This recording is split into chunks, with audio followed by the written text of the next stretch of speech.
Hoy quiero dejarles un mensaje, y el mensaje es que uno puede envejecer bien. Envejecer, ustedes piensan a veces que es enfermar, y lamentablemente o afortunadamente no es lo mismo. ¿Por qué es tan importante? ¿Por qué es tan importante preocuparnos del envejecimiento? Porque de esto va a depender nuestra calidad de vida. Y la calidad de vida significa que podamos correr, podamos caminar, podamos pensar, podamos acordarnos de a qué fuimos a la cocina, podamos ver el diario y aunque tengamos que usar lentes. Ya en otras ciencias tienen investigado cómo detener el envejecimiento o cómo recuperarlo. Por ejemplo, en la ingeniería, si ustedes tienen un vehículo, ¿cierto? Un auto que se va a oxidar, ellos saben perfectamente cómo mantenerlo para que no se deteriore. El desafío entonces de nosotros es lograr sentirnos bien, lograr vernos bien y envejecer bien, que es tener esta energía para poder hacer las cosas que nosotros queremos hacer. Y lamentablemente no hay ninguna pastilla o tratamiento mágico en esto. ¿De qué se trata el envejecimiento? Es un proceso en que las células se van deteriorando, van perdiendo la energía y la vitalidad. Esto se relaciona con la edad, pero a pesar de que empieza a los 40 años y las hormonas se empiezan a deteriorar a los 20 años, hay personas que tienen un envejecimiento acelerado. Vamos a cambiar, ¿cierto? Van a cambiar nuestros órganos. Ya está medido el peso de los riñones, del hígado, del corazón, el cerebro, cómo funciona, entonces se hace más lento y nuestra columna, por ejemplo, vertebral, se va a alterar también. ¿Dónde parte? ¿Dónde parte este envejecimiento? En la célula. Y ahí les puse unas células bellas en 3D. Unas son linfocitos, hay un macrófago, tenemos una neurona, que sería esa, el macrófago, el linfocito, y esta es una célula madre. La célula madre tiene la capacidad de transformarse en las otras células. Y esa célula madre también se va perdiendo con el envejecimiento. La célula madre es la que nos permite regenerarnos. Entonces, ¿cuáles son las causas del envejecimiento? Y va a partir por un daño mitocondrial. Los radicales libres dañan la mitocondria. Esto va a hacer que se acumulen residuos tóxicos porque en la mitocondria y en la célula hay algunos antioxidantes que permiten sacar los tóxicos que ingresan a la célula, y esto se debe a una deficiencia de la metilación o del glutatión. Ya vamos a hablar del glutatión. La oxidación de las membranas también es importante porque en las membranas celulares es las que van a permitir que entren los nutrientes y que salgan los tóxicos. Y estas membranas se pueden romper, se pueden rigidizar. También se debe al daño del DNA, que ya lo vamos a ver también, o la glicación que sucede afuera de la célula. La glicación sucede cuando comemos azúcares y nuestras proteínas se pegan generando fibrosis en los tejidos. Entonces, los radicales libres, que son estos, no voy a entrar a explicarles la parte química, pero sí me interesa que se queden con el efecto que generan los radicales libres. Y estos pueden entonces alterar las membranas rompiéndolas y dando la muerte celular, pueden alterar las mitocondrias, que obviamente la mitocondria es la productora de la energía, por lo tanto la energía baja y la vitalidad de la persona va a bajar, o de los mismos tejidos, y el daño en el DNA. Daño nuevamente la membrana celular con la ruptura, daño en las mitocondrias. Esta es la deficiencia de una proteína que protege de la acumulación de hierro y se va a destruir entonces la mitocondria, disminución de la energía y finalmente el daño del DNA. Nuevamente el daño del DNA, porque quiero que les quede claro que es donde aquí empieza el envejecimiento o las patologías. Nuevamente los radicales libres pueden romper las cadenas de DNA y ¿qué lo va a proteger? Los antioxidantes. Este es al daño que uno puede llegar, que son células tumorales. De las células hermosas que vimos, esto es lo que se puede llegar por el daño del DNA. ¿Qué necesitan nuestras células para mantenerse sanos? ¿Y cómo evitamos que se dañen? Primero, las mitocondrias, yo les hablé, que es la parte más importante porque es el motor. Imagínense un auto. Si el motor se daña, no va a funcionar como auto porque no me va a poder transportar. Lo mismo pasa en las células. Si el motor se daña, no van a poder generar energía las células musculares o no van a poder generar anticuerpos las células del sistema inmunológico, ¿cierto? ¿Qué van a necesitar? Oxígeno. Necesitan además macronutrientes y micronutrientes. Por ejemplo, para el metabolismo de la grasa, si comemos grasa, necesitamos magnesio y vamos a necesitar carnitina. Si comemos hidratos de carbono, vamos a necesitar para metabolizar el hidrato de carbono magnesio, vitaminas del grupo B y ácido alfa-lipoico. Si comemos proteínas, necesitamos oxígeno y vamos a necesitar zinc. Y para que exista el ciclo de la energía, formemos ATP, vamos a necesitar nuevamente el grupo B, fierro, magnesio y glutatión y manganeso. Entonces, si nosotros comemos, y por eso puse esto, una papa pelada que no tenga ninguna vitamina, nos vamos a empezar a consumir los nutrientes y por eso que vamos a generar daño celular. Para que exista la energía, necesitamos nuevamente biotina, todo el grupo B y colina. La célula además necesita una enzima, que son las catalasa, la superoxidosmutasa y el glutatión para proteger la célula de los radicales libres. ¿Dónde se producen la mayoría? En la mitocondria. Pues la mitocondria está quemando, utilizando el oxígeno y produciendo peróxidos de oxígeno y oxígenos reactivos. Entonces, la superoxidosmutasa necesita manganeso. La catalasa va a necesitar también la célula vitamina A, vitamina E, ¿cierto? Vitamina C y el glutatión, que es muy importante. ¿Qué hace el glutatión? El glutatión es la molécula más importante para la célula porque es antioxidante, también desintoxica las células, recupera la vitamina C y la vitamina E, regula el óxido nitroso, que el óxido nitroso es el que vasodilata los capilares. Entonces, de repente en algunos tejidos, cuando se habla de acidosis, la acidosis no es en la sangre, es en los tejidos. Y a los tejidos porque el óxido nitroso baja y no llega entonces el oxígeno al tejido que nosotros queremos tratar. Además, el glutatión tiene que ver con la recuperación del ADN. Cuando el ADN se daña, lo va a recuperar. ¿Qué pasa? Lo que se ha visto en las investigaciones es que el glutatión, los niveles va a bajar con la edad y se relaciona con el estrés oxidativo. Entonces, la molécula más importante relacionada con el estrés oxidativo sería el glutatión. Vamos a revisar ahora un poquito cuáles son los parámetros para nosotros establecer que estamos envejeciendo. Entonces, los parámetros son, por ejemplo, cambios físicos, ¿cierto? Que vamos a ver canas, que vamos a ver arrugas, que vamos a ver flacidez. Se alarga la nariz, aumenta la circunferencia abdominal, disminuye la fuerza, disminuye los reflejos, disminuye la visión, la audición. Si uno fuera a hacer pruebas metabólicas, disminuye el consumo de oxígeno y del metabolismo basal. Entonces, hay un test que nosotros hacemos que funciona bastante bien para evaluar el metabolismo y para ver la composición corporal, además, cómo cambia la impedanciometría. Hay bastantes biomarcadores para saber cómo estamos envejeciendo. Y uno de los más importantes que nosotros hacemos es el de micronutrientes. Con ese examen yo puedo determinar qué nutriente estoy en deficiencia y obviamente si me falta, mis células no van a ser capaces de producir lo que el cuerpo necesita.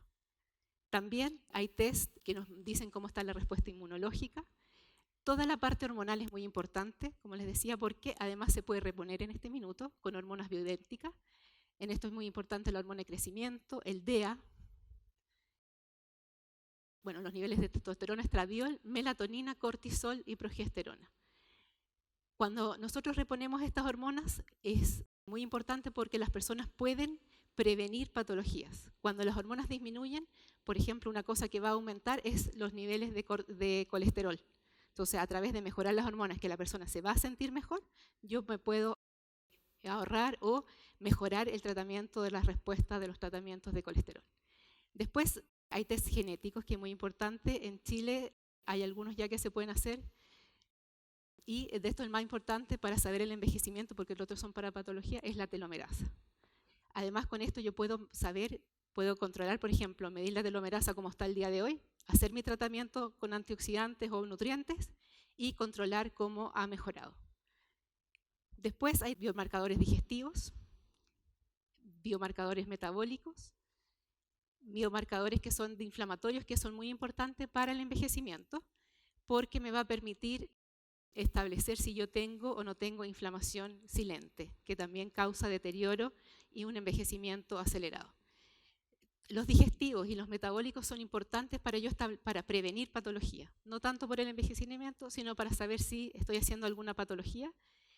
Hay índices de oxidación para saber el estrés oxidativo y si yo tengo que trabajar con antioxidantes, y también hay índices tóxicos que puedo saber los niveles de homocisteína, que mi cuerpo está siendo incapaz de botar los tóxicos, puedo saber las acumulaciones de metales pesados que pueden generar daños celulares y algunos efectos tóxicos en nuestro organismo. Esta es la impedanciometría que yo les contaba, es importante porque me va a decir, según la distribución del tejido graso, si yo tengo alguna alteración hormonal, y me va a determinar la masa ósea, muscular y grasa y la cantidad de agua, que también me puede decir cómo estoy envejeciendo. El test de micronutrientes va a decir, por ejemplo, qué nutrientes tengo y se miden 31 compuestos. Después tenemos los telómeros. El telómero es una estructura que está en el ADN que cuando se acorta se ha visto que la célula envejece. Y obviamente si está largo, me está diciendo que no estoy tan envejecido y se puede establecer además si es correspondiente a la edad. Después, ¿qué información actualizada hay de la genética? La genética se ha visto, y esto es bueno, porque los genes no son lo que importan o no nos van a determinar en sí una patología, sino es el medio que nosotros vamos a trabajar que nos puede activar o desactivar algún gen. Entonces, eso se llama epigenética. La epigenética, entonces, es la influencia que el medio le da al gen. Ya tenemos 100 trillones de células y con 3 billones de pares de nucleótidos, que significa que podríamos la distancia de viajar 6 veces a la Luna y volver. Hay estudios ya que se han determinado genes y hay un gen que tiene que ver con la longevidad. Ya algunos otros están con patologías. Entonces, la epigenética son determinadas por lo que vamos a comer. ¿Y por qué? Porque se generan metabolitos, que son las histonas o metilaciones, que se van a pegar al ADN, que van a hacer que el ADN se pliegue, se enrolle y por lo tanto no se expresen algunas moléculas. Entonces ya a nivel internacional existe un tipo de terapia que sería la nutrigenómica, que estudia los efectos de los alimentos y la expresión genética. Entonces, si bien los gemelos son iguales al nacer, puede suceder esto. Ellas fueron criadas en lugares distintos y expuestas al ambiente distinto, por lo tanto, distinta alimentación, y dejan de verse igual, ¿no? Otra cosa que se ha visto es que el resveratrol va a activar un gen que tiene que ver con el envejecimiento longevo y también la restricción calórica. Entonces, eso nos ayudaría a envejecer mejor. Hipócrates, que existió antes de Cristo, médico y era profesor, él ya decía que el alimento sea tu medicina y tu medicina tu alimento. Y como les decía, no hay ni un medicamento que logre recuperar el daño que se genera. Entonces, yo sé que es una lata la alimentación, a uno no le gusta, le encantaría que le dijeran, oye, sabes que come lo que quieras, vas a ser joven siempre, vas a sentirte regio, pero no es así. Entonces, la dieta mediterránea está estudiada que es la mejor de todas las dietas. Ya se ha visto que regula también a niveles de genes en algunas patologías como la diabetes. Esta dieta demostró que ayuda a disminuir los niveles de glicemia, colesterol y el riesgo de hacer patología cardiovascular.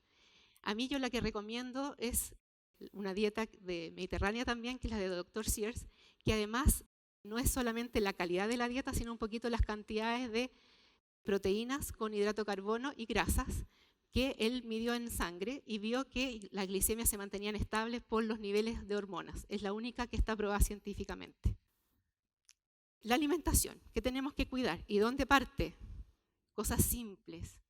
tenemos que masticar bien, porque el masticar bien va a permitir que la saliva que tiene la enzima, la tialina, que ayuda a digerir los hidratos de carbono, solamente está en la saliva. Entonces, si comemos hidrato de carbono, tenemos que masticar lentamente. Y también nos va a servir porque como la saliva es alcalina, nos va a alcalinizar. Entonces, yo sé que la dieta alcalina está muy de moda, pero el cuerpo lo hace solo. Solamente necesitamos masticar muy bien, tragar la saliva que es alcalina, tomar suficiente agua, porque el riñón también nos va a ayudar a botar el exceso de hidrógeno, y también tenemos que respirar, que también nos va a alcalinizar. Entonces, también va a ser importante los nutrientes, como ya les dije, necesitamos algunos nutrientes para poder metabolizar los distintos alimentos. Va a ser importante la que sea la proporción adecuada, que ahí yo recomiendo al Dr. Sears. A veces también es importante la mezcla, porque cuando uno come, por ejemplo, proteínas o carne con papas, a veces no se digiere bien porque mezclamos distintos pHs. Y las enzimas que digieren la proteína necesitan un pH ácido, distinto que los hidratos de carbono. También hay que disfrutar, o sea, comer no es solamente tomar los nutrientes. Es bueno dar las gracias. En la medicina ayurveda recomiendan dar las gracias y hacerlo en un ambiente agradable. Tratar de no comer apurado. Y lo otro importante que hay que tener en cuenta en la alimentación es si tenemos disbiosis. Si tenemos disbiosis por antibióticos o porque los alimentos están viniendo con antibióticos, es bueno trabajar con prebióticos y probióticos. Entonces, nuevamente el pH es muy importante, pero la verdad que el cuerpo lo hace solo. Y solamente para recordarles que los alimentos que son procesados van a tender a generarnos acidez y las frutas y verduras nos van a alcalinizar.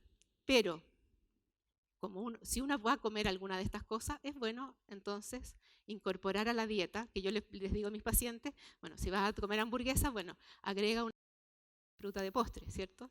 Toma agua, porque obviamente si yo me tomo Coca-Cola más la hamburguesa, estoy generando mucho más acidez que si me comiera la hamburguesa con agua o un jugo de fruta. Entonces, son estrategias que uno puede hacer para lograr una mejor alimentación en los tiempos actuales. El agua es importante. La mayoría de mis pacientes me llega deshidratado. ¿Por qué? Porque no tenemos sed. La sed no existe, solamente nos sentimos la sed cuando estamos deshidratados. ¿Qué signos vamos a tener? Las ojeras marcadas, vamos a tener los dientes marcados en la lengua y se nos va a hacer un pliegue en la mano. La orina está más oscura. Entonces, tratar de fijarse, si nos pasan esas cosas, tomar agua. También va a influir la calidad del agua, porque la calidad del agua, hay aguas que son más alcalinas y que son con minerales, es distinta que el agua que no tiene minerales. Como el cuerpo necesita para procesar los alimentos, es mejor el agua mineral. ¿Ya? Antiguamente la gente tomaba agua de manantiales y no el agua purificada. Ahora, es mejor el agua purificada que el agua de la llave, porque el agua de la llave trae sarro. Y también, bueno, como les decía, registrar los signos y los que nos están diciendo estoy deshidratado, porque no nos da sed. Otra cosa importante, en la dieta estamos comiendo pocos aminoácidos, de los aminoácidos que son esenciales para tener la cantidad de glutatión que se necesita en este momento, que el glutatión es un tripéptido, son de aminoácidos. Necesitamos comer 2000 gramos de proteína. Entonces es imposible, ¿ya? Entonces hay algunas cosas que vamos a tener que suplementar. Y también estamos consumiendo pocas vitaminas y pocos minerales. Tratar de bajar los tóxicos, porque mientras más tóxicos estoy expuesto, más glutatión necesito. Y como les decía, no hay que suplementarlo porque a través de la dieta no se puede. Entonces, tanto los tóxicos del ambiente, la radiación, los rayos UV, el estrés, los pesticidas, la contaminación atmosférica, el humo de tabaco, los metales pesados, grasas saturadas, y también considerar que está aumentando los campos electromagnéticos con los Wi-Fi, celulares, computadores. Mis pacientes que más oxidación tienen son los que están expuestos a los campos electromagnéticos. Entonces, tenerlos considerados. Nuestro cuerpo tiene la capacidad de desintoxicarse. Es mejor que el auto. Ustedes al auto le tiran barro, tienen que lavarlo. El cuerpo tiene la capacidad de eliminar, si se ensucia con barro, solo, porque tiene a través de lo emuntorio, que es el colon, el hígado, el pulmón, el riñón y la piel, tienen la capacidad de eliminar ese barro. El problema es que si le echamos barro en la mañana, al almuerzo y en la tarde, saturamos sus sistemas. Entonces, exceso de tóxicos no le permite a nuestro cuerpo desintoxicarse. Si nos fallan los nutrientes, tampoco. Y si nos falta agua, también. Entonces, ¿cuál es el enfoque integral para podernos envejecer bien? Es chequear parámetros. Podemos ver los biomarcadores si queremos ser más específicos, pero necesitamos suplementar las hormonas, porque las hormonas disminuyen. Necesitamos suplementar prebióticos y probióticos, antioxidantes y nutrientes. Una cosa que no existe en la medicina tradicional es las terapias de desintoxicación, que son muy útiles. ¿De qué se trata una desintoxicación? Por ejemplo, es tomar agua, verduras y frutas, igual cuando uno alimenta a un bebé que le da reposo intestinal. Y muy útil es conocer nuestra genética. Como les contaba, la terapia hormonal existe, es muy útil. La terapia antioxidante, tenerla muy en cuenta. Terapias de suplementación que son fundamentales. También se sabe la meditación. Esto normalmente no lo sabe nadie y no se usa tampoco porque la gente le da más interés al ejercicio, pero la meditación está siendo una herramienta maravillosa porque ya se está determinando a nivel de sangre. En meditación sube las células madres a la sangre. Pero también se ha visto que participan en la meditación, disminuyen los genes que participan en la inflamación. Y también disminuye de algunos genes que van a relacionarse con histonas, que yo les decía que activaban los genes para generar algunas patologías. Mensaje de hoy: podemos envejecer bien. Espero sigan investigando y participen también en la investigación. Muchas gracias.